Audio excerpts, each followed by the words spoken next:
నిమిత్తాని చ పశ్యామి విపరీతాని కేశవ న చ శ్రేయోనుపశ్యామి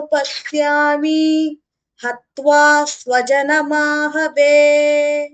నిమిత్తాని సూచనలు లక్షణాలు, చ మరియు పశ్యామి నేను చూస్తున్నాను, విపరీతాని విరుద్ధమైనవి, అననుకూలమైనవి, కేశవ ఓ కేశవ కృష్ణ, నచ మరియు కాదు, శ్రేయ అనుపశ్యామి శ్రేయస్కరమైనది మేలైన ఫలితాన్ని నేను చూడలేకపోతున్నాను.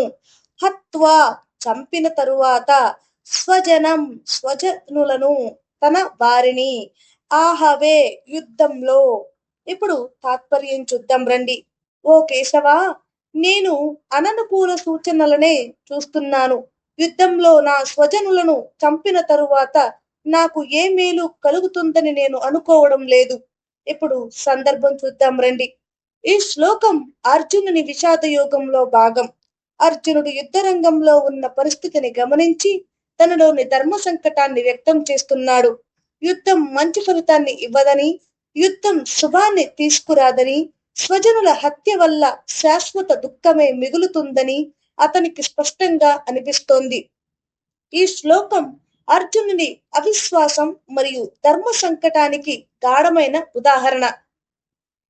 భగవద్గీత మరింత మందికి చేరువ కావాలి అంటే నా వీడియోని మీరు తప్పకుండా లైక్ చేయాలి.